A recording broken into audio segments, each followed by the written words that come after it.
are here, the finale of this year's Halloween Havok series. All season long, I've endured the monstrous horrors these phenomenal games have thrown at me, absorbed every twisted detail, and transformed them into haunted houses worthy of Halloween Horror Nights. This year's lineups, nothing but bangers. The Evil Within 2, banger. Until Dawn, banger.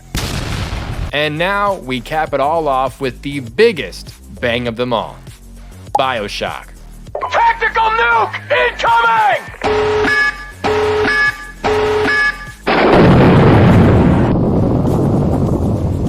We're diving into the dark depths of the North Atlantic Ocean, descending into the dazzling and dangerous city of Rapture. But here's the twist. This won't just be a haunted house you walk through. This time, you are a part of Rapture itself. Will you become a splicer, corrupted beyond recognition, a living piece of someone's artistic vision, or maybe something even worse? All I know is this: when you step foot into Rapture, you'll learn very quickly that paradise comes at a price. So would you kindly join me as we take one of the most breathtaking games ever made and reimagine it into an awe-inspiring, nightmare-fueled experience for the horror event of the year. Bioshock is survival horror at its finest, blending tense gunfights, stealthy encounters, and the thrill of bending reality itself with plasmids that turn you into something more and something less. We step into the shoes of Jack, a man who stumbles upon this hidden, breathtaking city of Rapture, only to discover he's plunged into a world on the brink of total implosion. At first glance, it looks like a utopia, a shining promise of progress and perfection. But the deeper you go, the faster that illusion shatters. Our arrival places us in the hands of Atlas, a voice guiding us through the wreckage as he seeks to bring down the man behind it all, Andrew Ryan. From there, Rapture swallows us whole.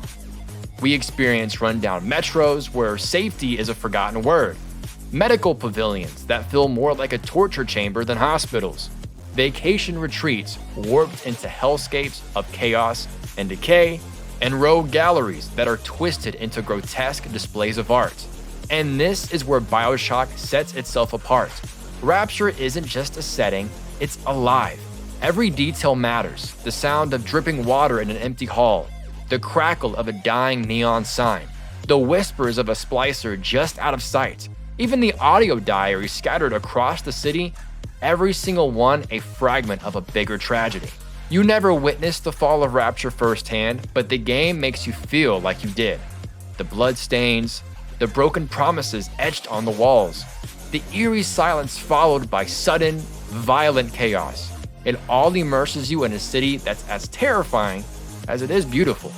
And with the world this vast and immersive, we're going to need plenty of space to bring it to life. Which brings us to our next section. Venue selection. Bioshock gives us a fascinating tool to work with: water.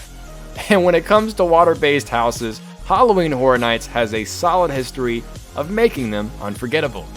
Take Depths of Fear in 2019. Tight, suffocating hallways, claustrophobia cranked to the max, and yes, more than a few splashes along the way. Then, in 2022, we got Dead Man's Pier Winter's Wake, one of my personal favorites. Now, water wasn't splashing around as much there, but it was everywhere in spirit. We were literally on a dockside, with a massive ship looming in the middle of the house. I mean, come on, bro, that's it!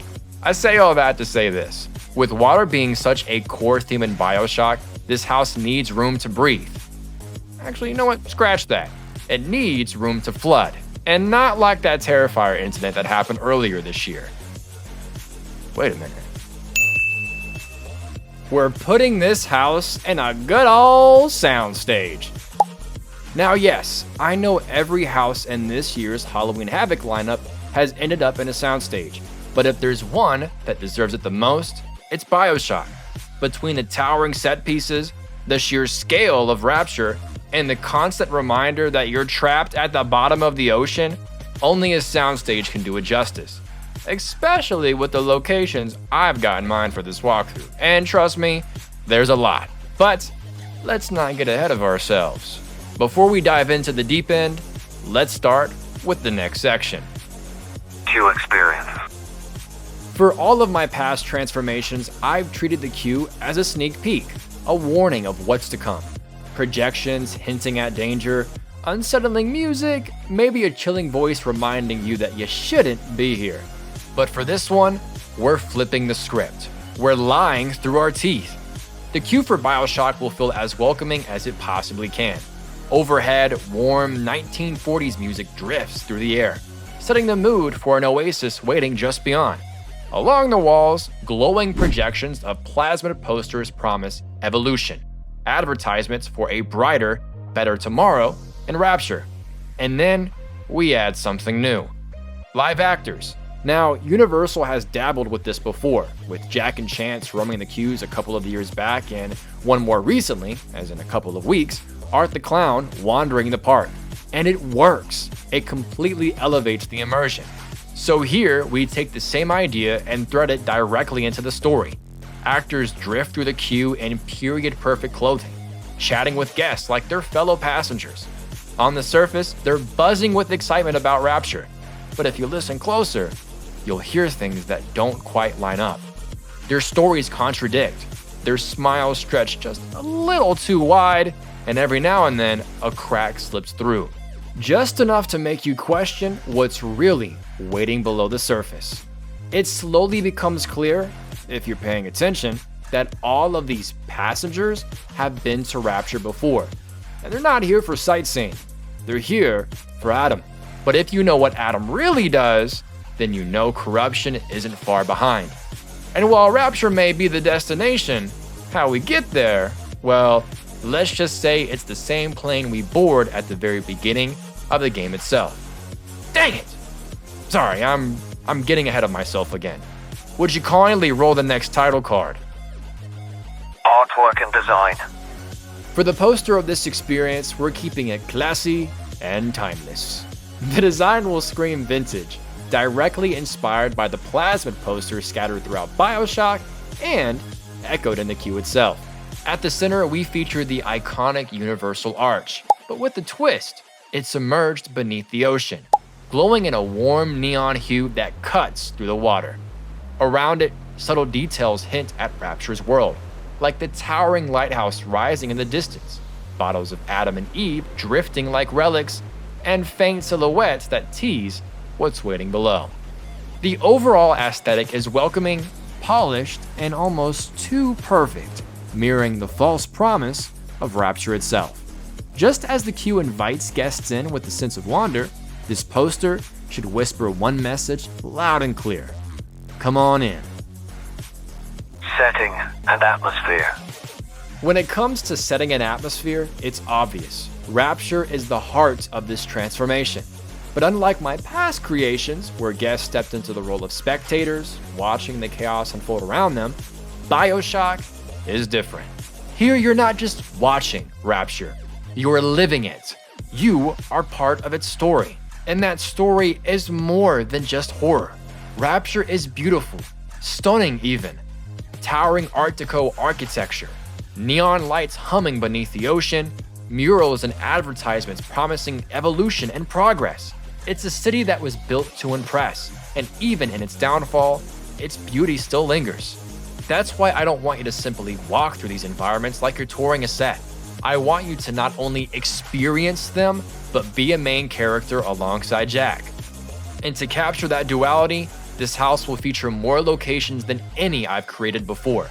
We may not be able to recreate every single step of Jack's journey, but we'll get as close as possible without pushing into sensory overload. This isn't just a walkthrough, this is Rapture in full force. Its beauty, its terror, and its downfall, wrapped around you until you're completely submerged. Prime locations. Now, while this will be the largest house I've ever created, not every location from Bioshock could make the cut.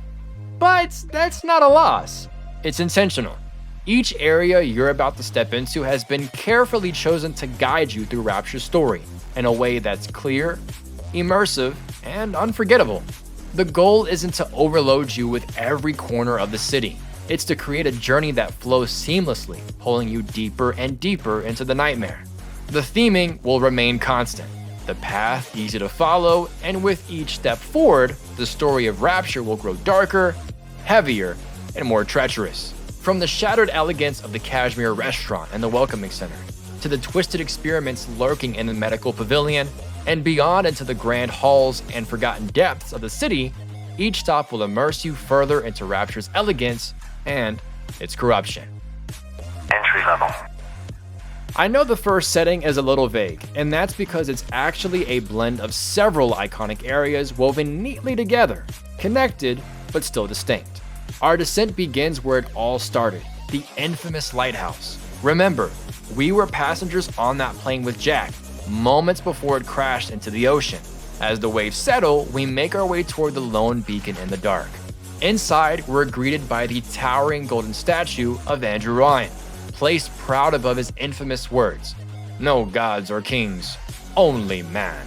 The weight of those words hang heavy in the air, a philosophy carved into the very bones of Rapture. From there, we step deeper into Ryan's world, passing beneath the glowing archways that guide us downward. All good things of this earth flow into the city. Each phrase illuminates one by one, brighter with every step, as the echoes of Ryan's infamous monologue play overhead. His voice becomes our escort into the deep. And then, we arrive. The bathysphere doors open to reveal Rapture's welcome center, though there's nothing welcoming about it. Shadows stretch across the walls. The voice of Atlas crackles to life, pleading for our trust. But before we can take a breath, chaos strikes. Our first splicer appears, vicious and unhinged, making an example out of an unfortunate victim right before our eyes. Moving forward, we stumble into the Kashmir restaurant, once a shining symbol of elegance, now frozen in the aftermath of a New Year's Eve gone horribly wrong. Shattered bottles litter the floor, half-burnt streamers cling to broken walls, a Happy New Year banner dangles crookedly, its cheer now a cruel mockery. The laughter that once filled this place has long since curdled into screams. This is our first true glimpse into the downfall of Rapture, and through it all, Atlas remains our guide, the voice in the dark, our eyes and ears in a city where trust is a dangerous commodity. The medical pavilion. This is our first true insight into the corruption that Adam has unleashed on the people of Rapture. In this arena, we come face to face with the horrors of Dr. Steinman, a once renowned surgeon from the surface world, personally invited to join Rapture's elite. But once exposed to Adam, his ambition spiraled into obsession. His dream of creating true beauty became grotesque, a nightmare carved into flesh. Here, his twisted legacy is on full display. Posters warped and mutilated to fit his warped vision of perfection. His ideal aesthetics logo glows proudly above a stage of horror, and dangling in the shadows, the bodies of his patients, discarded like failed sketches, while Steinman's voice echoes through the room, rambling and ranting, consumed by his madness. As Atlas guides us further into the dark, the air shifts, the ground trembles, and then we hear it. The groan of metal, the hiss of a drill, our first encounter with the Big Daddy and his little sister. They loom ahead, impossible to ignore. The little sister hums softly, harvesting Adam from the corpse at her feet, while her guardian keeps a watchful eye. The question hangs heavy in the air. Do we keep moving, slipping past without drawing attention? Or do we dare approach, chasing the promise of Adam for ourselves? Fontaine fisheries.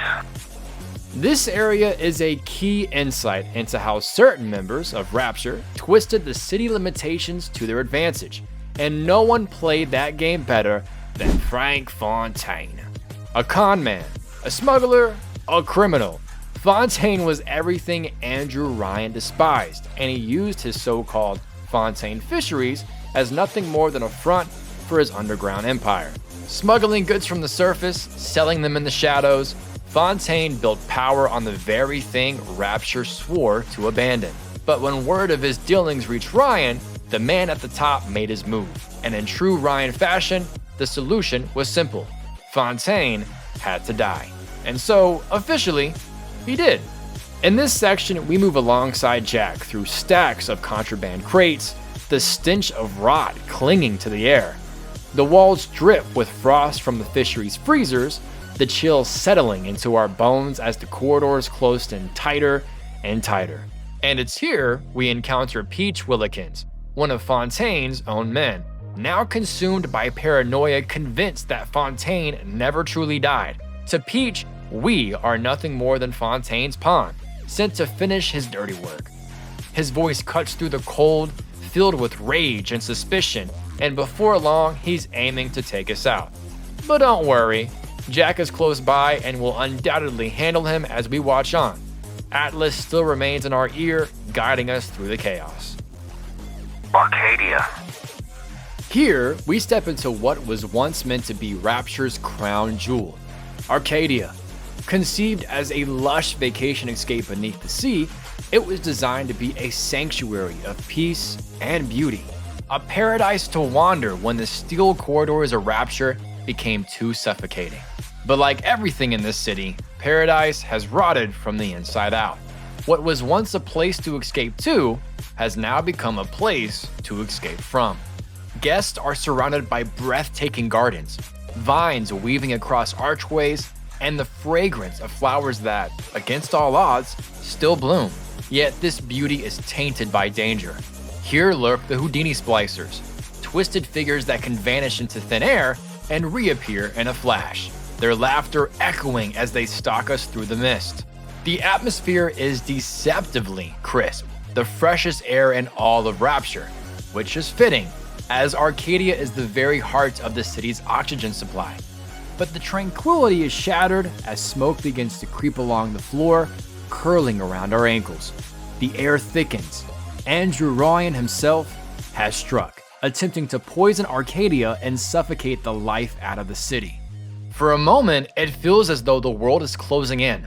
The gardens wilting, the oxygen draining, the smoke filling every breath.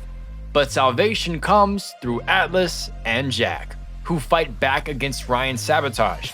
As we press forward, we witness the toxin's haze begin to fade, slowly evaporating before our eyes. The gardens gasping back to life, if only for a little while. Fort Frolic. Welcome to Fort Frolic, Rapture's dazzling hub of entertainment and nightlife. Once upon a time, this was the place where the city came alive after dark, but that golden age is gone. Now, the only ones crawling through these halls are spider splicers, scuttling along the ceilings, hungering for Adam and waiting for their next victim. If Arcadia was built to refresh the body, Fort Frolic was meant to intoxicate the soul. Neon signs buzz overhead, promising luxury, laughter, and decadence. But those days are long gone. Presiding over all of it is the madman himself, Sander Cohen, a man who sees himself as Rapture's great patron of the arts, but his gallery is lined, not with paintings or sculptures, but with bodies of those who failed to inspire him. As we journey through, the sheer spectacle of this place remains undeniable. Neon signs still glow after the darkness, lighting up the decadent ruins of Poseidon's Plaza, the hushed velvet seats of Fleet Hall, and perhaps even the scandalous allure of Eve's Garden.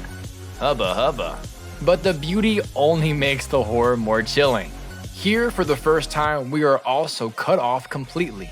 No taunting words from Andrew Ryan, no guiding hand from Atlas. In Fort Frolic, it's just Jack and us, alone under Cohen's watchful eye. Every flicker of neon, every burst of music, every shadow on the ceiling could be the start of his next performance, with us as an unwilling participant. Point Prometheus. I know we've bypassed a few areas of Rapture to get here, but there is no way we could skip one of the most iconic moments in video game history. Here, within the Rapture Control Center of Hephaestus, we witness the truth that changes everything. Jack, The silent survivor we've been strolling alongside with this entire time was never truly acting of his own free will. That's right, every step, every fight, every victory was guided by a single simple phrase. Would you kindly? What we thought were suggestions from our ally Atlas were in fact direct commands, programming buried deep inside Jack's mind. Atlas himself was nothing but a mask, because behind the voice lurked Frank Fontana. Holy shit! Sorry. And Fontaine's control goes even deeper than that. Jack wasn't some outsider who stumbled into Rapture. No!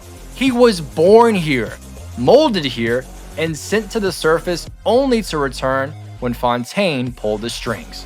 Rapture's fate was tied to him from the very beginning.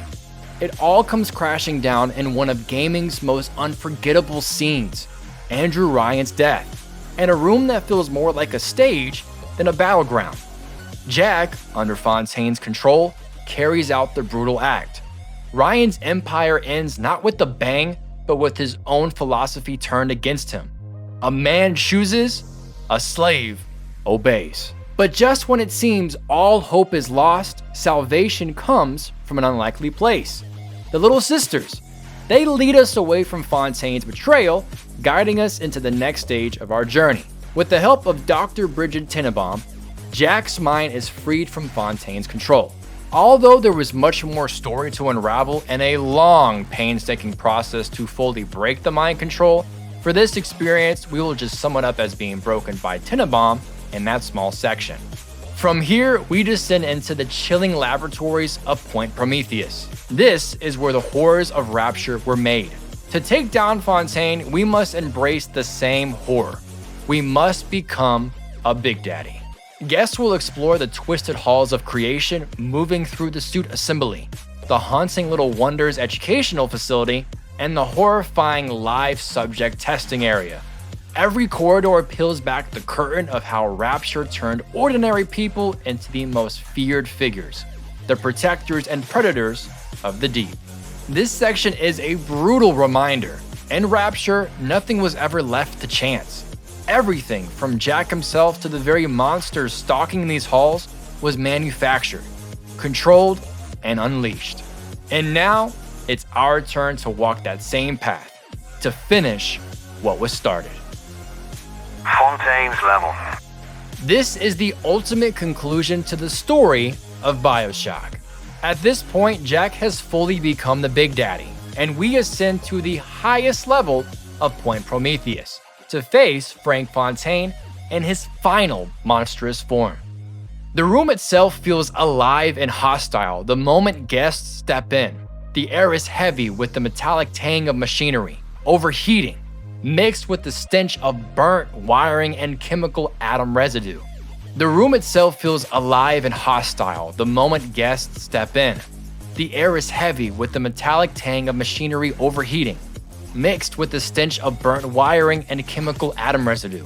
The sounds are overwhelming, sparking generators roar, pipes hiss under immense pressure, and Fontaine's thunderous voice bellows above it all, taunting Jack and the guests with every strike. At the center of the chaos, guests will see Fontaine towering over the area, his body swollen and grotesque, veins glowing with an eerie bioluminescent blue as plasmids course through him. Each time he unleashes an attack, the room reacts. Blasts of heat from a fire strike, a sharp jolt of cool air from a frost attack, or flickers of blinding light to mimic electrical shocks. Jack, now encased in full Big Daddy armor, clashes with Fontaine in brutal combat. Metal groans, glass shatters, and every strike reverberates through the space. Around the room, Little Sister vents creak open, their faint, ghostly whispers filling the air as they prepare for the inevitable. And then, in the climax, guests watch as Jack weakens Fontaine enough for the Little Sisters to swarm him. The sound of dozens of syringes piercing flesh is sharp and unsettling, followed by Fontaine's guttural screams as the atom drains from his body. The once overpowering glow of his veins dims, His movements falter, and he collapses in a deafening crash as sparks rain down and the machinery winds to a sputtering halt.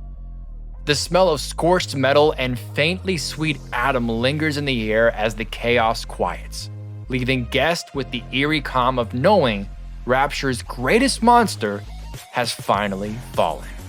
And just like that, we've hit the peak of Rapture's chaos. Fontaine's done for. The little sisters have their revenge, and Jack's story comes to a close in the only way it really could. The fight's over, but the echoes of it, the machines, the screams, the smell of Adam and smoke still hang heavy in the air as we make our way out. But hey, this house isn't just about the location or the big battles.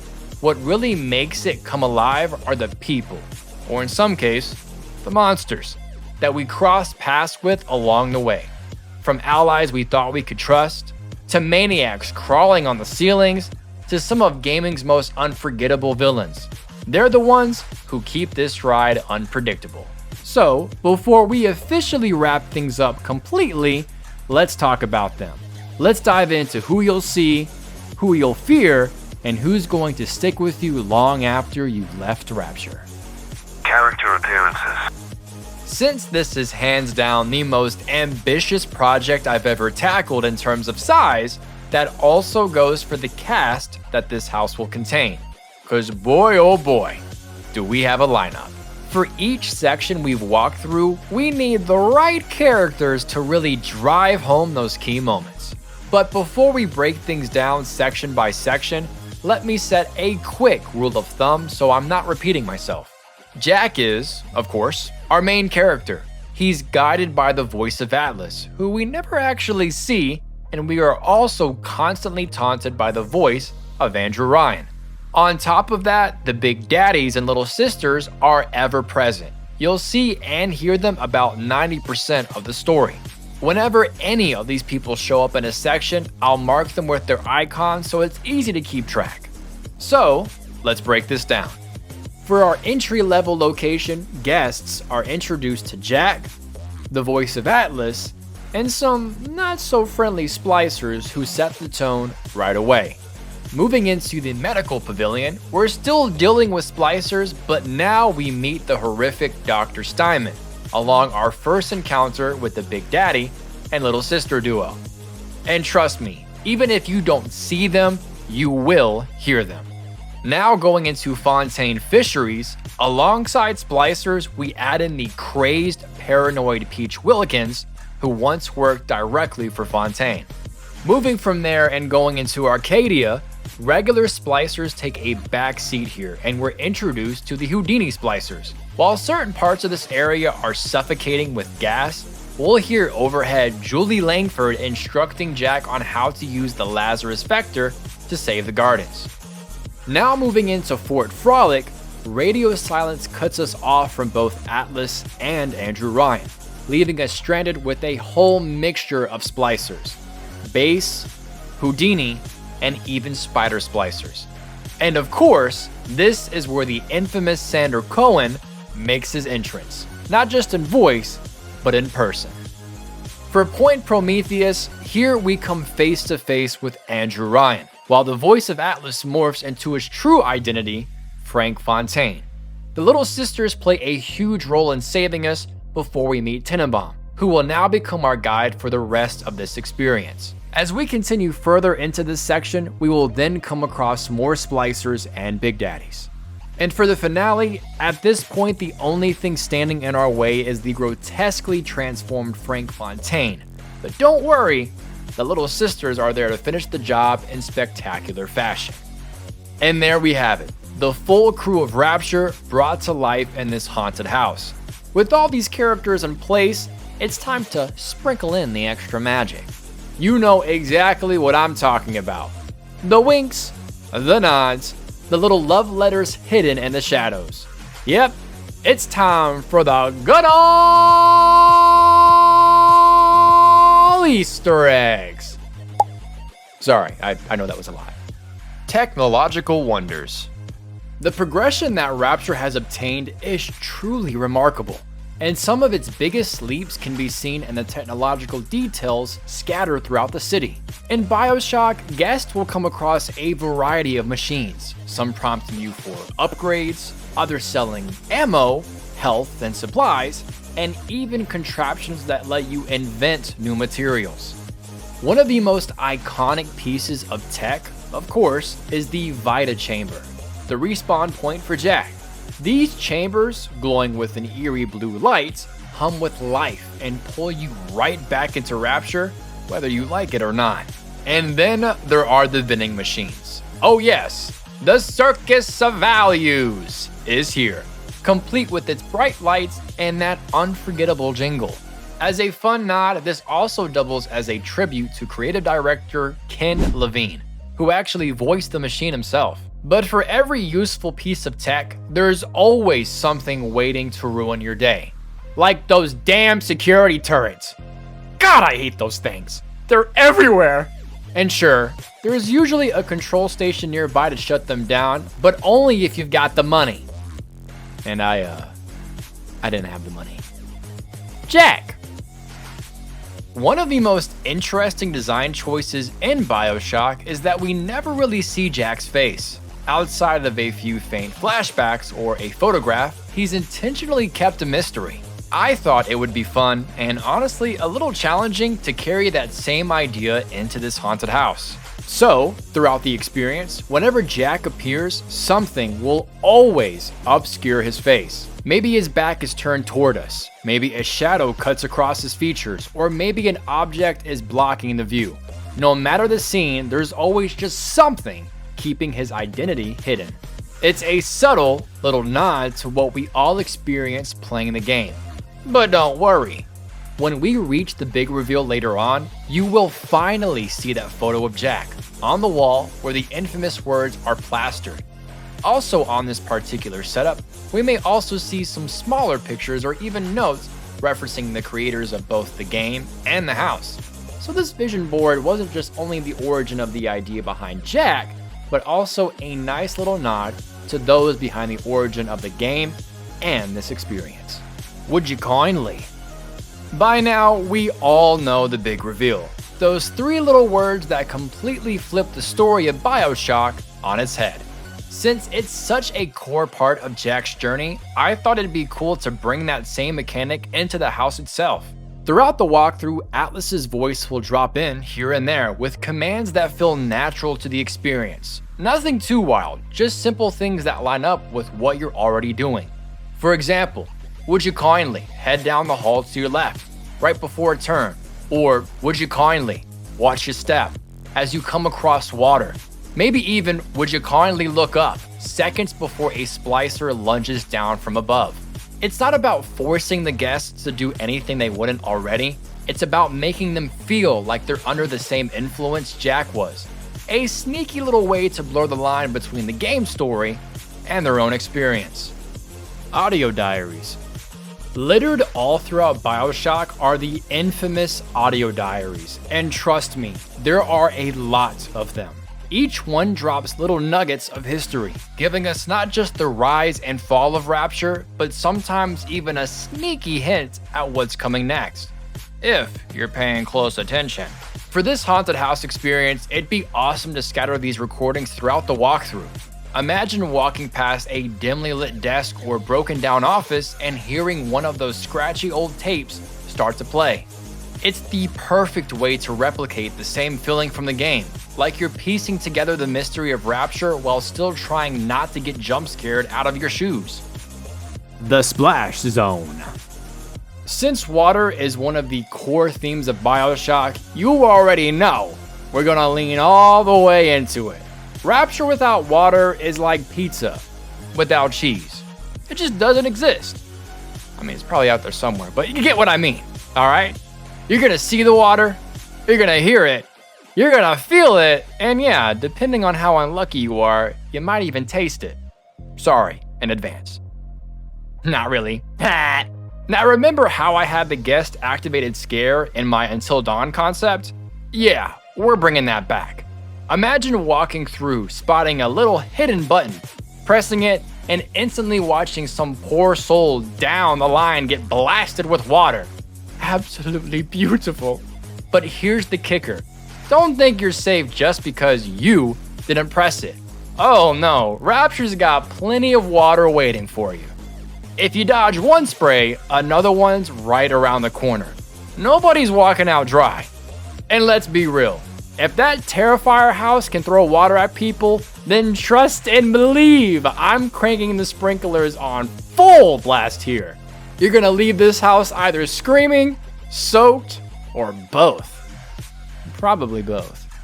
And with that, we've finally resurfaced, breaking free from the torment Rapture had waiting for us, leading to the Halloween Havok book to officially be closed. At least for now. I've gotta say, it's been an absolute blast putting these videos together, especially for the diehard HHN fans like myself. As I've said before, I'm a big advocate for video games finding their way into the event, and hopefully these little transformations shine a spotlight on just how epic those collaborations could be in the future.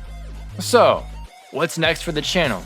Well, I might take a tiny step back from walkthroughs for a bit to play around with some other fun ideas I've been cooking up. So definitely keep an eye out for that. But don't worry, the walkthroughs will be returning. They'll be making a comeback with not one, but two heavy hitters. Resident Evil Requiem, and of course, the beast itself, GTA 6. It's all coming in due time. If you guys enjoyed watching these videos, would you kindly hit that like, comment, and subscribe button. Until the next release, thank you guys so much for watching.